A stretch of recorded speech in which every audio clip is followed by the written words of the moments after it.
Okay, the final part of our tour of the interface of Photoshop are the general palettes. Now, what I am going to do is I've got this little palette bar here, and then I've got all these palettes off to the side. And all I have to do to load my palette bar correctly is simply pull these tabs and then shove them into my palette bar. See how it turns blue? And then I can, if I don't want it, if I want them in a drawer together, just grab that. So I want my colors and my gradients, but I want them in this bar. Patterns, I don't think I need any patterns. I'm going to dump those. Properties I'll leave out and about. Adjustments, you can leave them out. I do prefer, personally, because this is the way I learned, to do these, but that's fine. And then window, I need my brushes. Okay, so they have popped in here. Good. And let's see here. Channels, colors I got. History I've got. Let's see here. Probably character. That added character and paragraph. So I'm slowly populating this. So I got my color guys, my text guys, my brushes. What else do I need?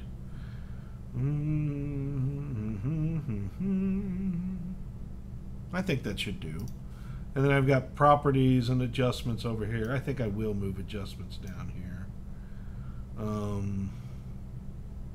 That should be good. Properties, and then my layer palette. Okay, so my palette bar. So what do each of these palettes do?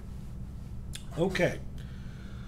So the properties palette has to do with, let me go to the one that's got all the pieces.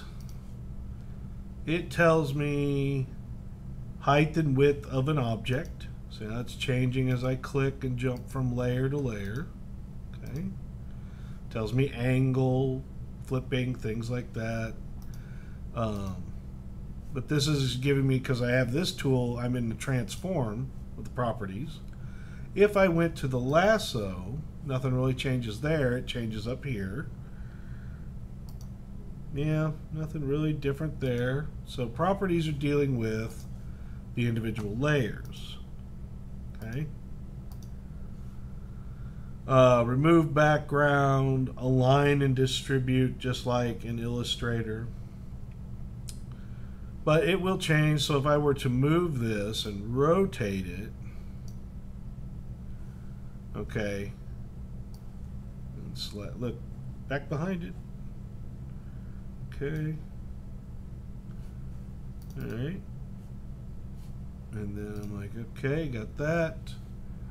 You know, it still keeps and says, okay, I haven't rotated it now. It'll only tell me now. If I wanted to rotate it numerically, I could do it here. Let's say I do it a negative 180 degrees. It does it for me. So if you want to freehand it, you can hover outside the control board just like in Illustrator. All right, layers we're going to go through separate. So let's go through these guys. So history is literally, what have you been doing since you started this? Okay, it used to have a limit to how many of these it could be, but if you get stuck, you have your Command Z or your undos, but you can also go, I want to go back to here. I want to go back to here. Okay? Now, it didn't take me all the way to the beginning of this. If I go all the way here, oh, yeah, it didn't get me until anywhere, you know, before I had pasted this one in. But it took me back all the way to the first tool I did, so that's good. Deselect. And now those are all gone. Okay? Now, if once I did deselect, it made them all disappear. See how they're all gone? I can't really go back to where I was. All right. I hit the wrong thing. Let's talk about brushes. Brushes and brush settings.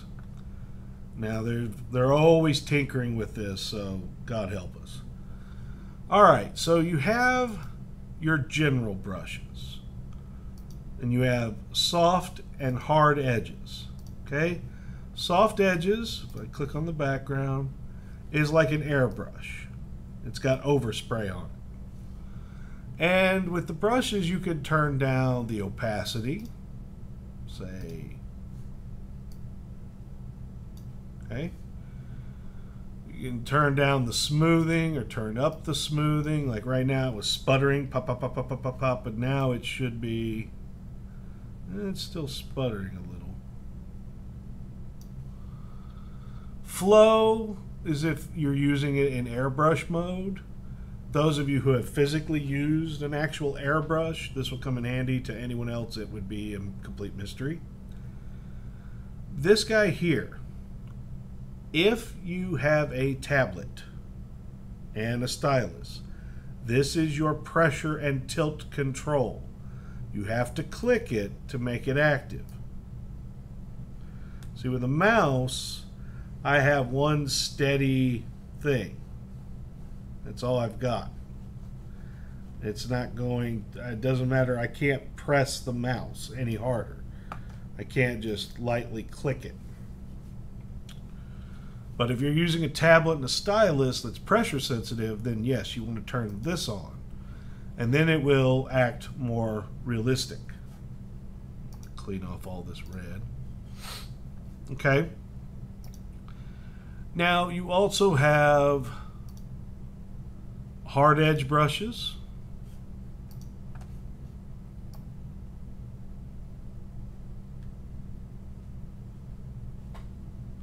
I'm still at a low, I think I made an intestine. I'm still at low opacity, so that's red at 34%. And then this is red at 100%. And we'll make a liver. Okay, so 500 pixels, you have your size adjuster, okay? You have pressure size, pressure abilities, things like that. Those are your general brushes. Dry media brushes, okay? They look more sketchy. So let me go ahead and make I'm just gonna make a new white document. Now these brush settings are specifically good for, hello, friend, are you not gonna make me one? Okay, whatever. Let's see here. These brushes are good if you're painting with, you know, from straight print paint, if you're trying to paint. So if you want to, let's see, let me try it again. You gonna do anything for me? I guess recording is slowing things down. All right, that's fine. I will just go back to a clean background. We're gonna I'm gonna hide layers 1 and 2 by turning off the eyeballs, and I'm gonna go to this layer and switch it to white. Get a big, fat, gigantic paintbrush and go. There we go. We've returned the piece of paper to white. All right, so I'll get my brush tool, and I'm going to switch that color to black, shrink my brush down so I can give you kind of an example. So for dry media, you know, this is supposed to be a pencil. And it shrunk my brush down. This is a preset one. This is an HB pencil, a charcoal pencil. We've got some chunky charcoal, chunky. Okay, pretty authentic. Pastel, a little softer than charcoal. An eraser. Oh, it erased the top layer and revealed the red underneath. Okay, so this actually has erasers built into it, so it's switching the tool you're using. Not only does it set your brush, but it actually switches the tool you're using. Wet media brushes. You have a wet blender. So Kyle's ink box, apparently Kyle must be a programmer at Adobe. So with black you can't really tell. Let's see. So this is supposed to be like ink, okay, whatever. Inking thick. Wet blender. Let's see what the blender does. Ah. So that's kind of weird. Looks like it's turning it more into flowers, but it's smearing that layer, supposedly, to kind of make a watercolor look. Impressionist blender. Well, it looks like it more erased everything to me.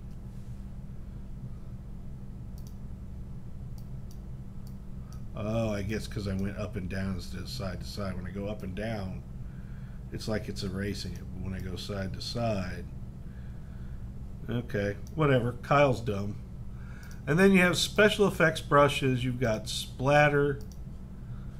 You've got smoke, rain. I think this might be rain. It's kind of a mix. So there's some nice, effects that you're getting. See how it's blending with my pink and my red? That's kind of nice. So you can almost tone a piece of paper. So those of you who are interested in digital painting and drawing, you want to get to know your brushes. Now, on top of these general brushes and these little preset things, let's go up here